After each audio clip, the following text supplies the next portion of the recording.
जो इन्फ्लेशन है इकोनॉमी में वो 7% से लगातार ज्यादा है। रिटेल इन्फ्लेशन, बेरोजगारी की दर 7.8% पर बनी हुई है, रुपया 80 को टच कर रहा है। और इन सब का समाधान मोदी सरकार ने सोचा है कि आटे पर जीएसटी लगाओ 5%। इन सब का समाधान ये है कि शहद पर जीएसटी लगाओ 5%। इन सब का समाधान ये है कि मच्छी पर और मांस पर जीएसटी लगाओ 5%। सावन के पहले सोमवार पे सरकार ने आज बहुत बड़ी गिफ्ट दी है हम सबको। आज से आटे पर 5% जीएसटी लगना चालू हो गया है। संसद के पहले दिन सरकार ने बहुत बड़ी गिफ्ट दी है देश को। आज से पनीर हो, छाछ हो, लस्सी हो, मुरमुरे हो, आपके एलईडी लैंप हो, उन पे जीएसटी लगना चालू हो गया है। और तो और लिखने पढ़ने का काम भी बंद कराना है, इसलिए पेंसिल और शार्पनर पे भी 18% जीएसटी लगा दी है। तो अब आप अपने बच्चों के लिए या खुद के लिए पेंसिल खरीदेंगे तो आज से 18% जीएसटी देनी पड़ेगी।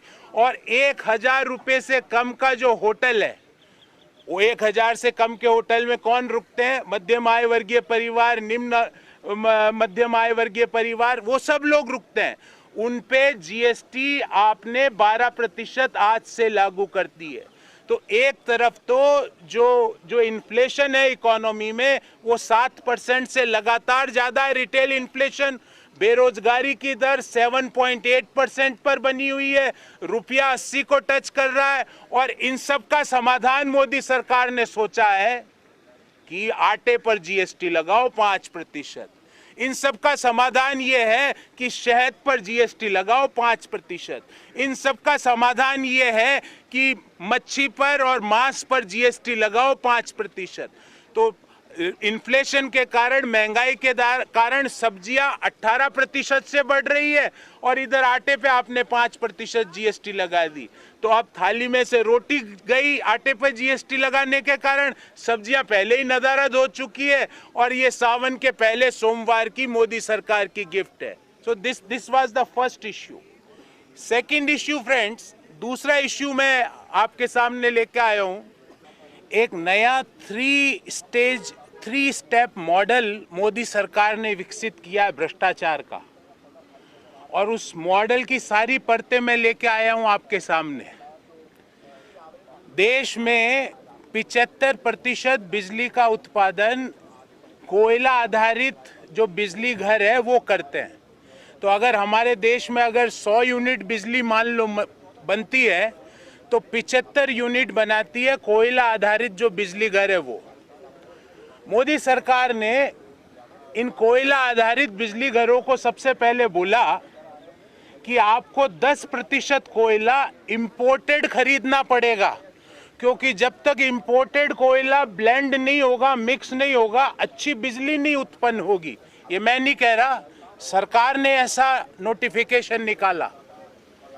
ये तो हुआ स्टेप नंबर 1 कि पहले 10% कोयला बाहर से मंगाने की एक नेसेसरी कंडीशन जोड़ दी जाए।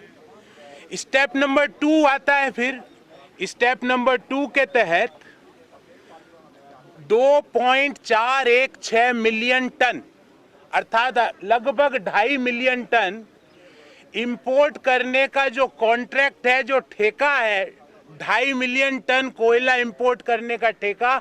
कोई गैस करने की जरूरत नहीं है, देश को सबको पता है कि वो अडानी को ही मिला होगा।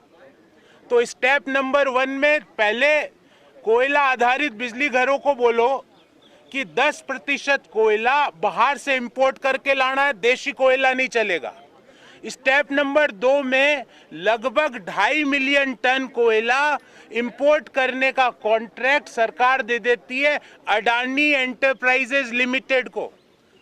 और यहाँ पे ये चीज, एक महत्वपूर्ण पॉइंट आपके सामने रखना चाहता हूं कि जो इंपोर्ट करने का जो ठेका है अडानी को दिया जाता है 16,700 रुपया प्रति टन कोयला, जबकि जो देशी जो डोमेस्टिक कोल सप्लायर है वो 1700 से 2000 पर टन में कोयला सप्लाई कर देंगे। पर यहाँ पे अडानी को ठेका दिया जाता है 16,700 रुपया प्रति टन। अब स्टेप नंबर 3, ये जो देश के जो कोल आधारित कोयला घर जो बिजली बनाने वाले संयंत्र लगा के बैठे हैं, वो आज इंपोर्टेड कोयला अडानी एंटरप्राइजेज लिमिटेड से जो देशी कोयला उससे 7 से 10 गुना दाम पे खरीद रहे हैं। नतीजा क्या हुआ इस 3 स्टेप मॉडल का कि आपको, मुझे, उद्योगों को जो कोयले से बिजली बन रही है, क्योंकि 75% बिजली देश में कोयला से आ रही है, उसके भाव आने वाले समय में बढ़ जाएंगे। तो what an arrangement sir ji, this is called as 3 step friend benefit model. कि आप पहले कोयला जो कोयले पर आधारित बिजली संयंत्र हैं, जो भले निजी क्षेत्र में हो या सरकारी उपक्रम हो, उनको बोलो 10% विदेशी आयातित कोयला लाना पड़ेगा।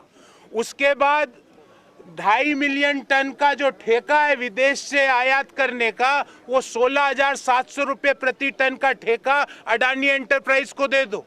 और देश में जो डोमेस्टिक सप्लायर है वो 1700 रुपये पर टन में दे रहे हैं। अडानी एंटरप्राइज वही कोयला विदेश से आयात करके 20,000 रुपया प्रति टन पे दे रही है, 20,000 रुपीज पर टन। तो what an arrangement sir ji, what a friend benefit model you had developed. So पहले दोस्त के लिए अध्यादेश नोटिफिकेशन निकाल के बोलो 10% आयातित कोयला लगेगा, फिर आयात करने का 4,035 करोड़ का ठेका अडानी एंटरप्राइज को दे दो, और फिर जो राज्यों के पावर स्टेशन से उनको बोलो कि वो 10% आयातित कोयला इनसे खरीदे, जो कि जो डोमेस्टिक प्राइस है उससे 10 गुना ज्यादा है। हम पूछना चाहते हैं कि आप लोगों को अतिरिक्त पावर कॉस्ट का बर्डन क्यों देना चाहते हो? आप लोगों को आटा पे जीएसटी लगाने का आपका क्या मॉडल है? जब देश में इन्फ्लेशन पीक पर हो, जब देश में बेरोजगारी पीक पर हो, जब देश का रुपया लगातार गिर रहा हो, उस समय आटे पर जीएसटी लगाने का क्या तुक है?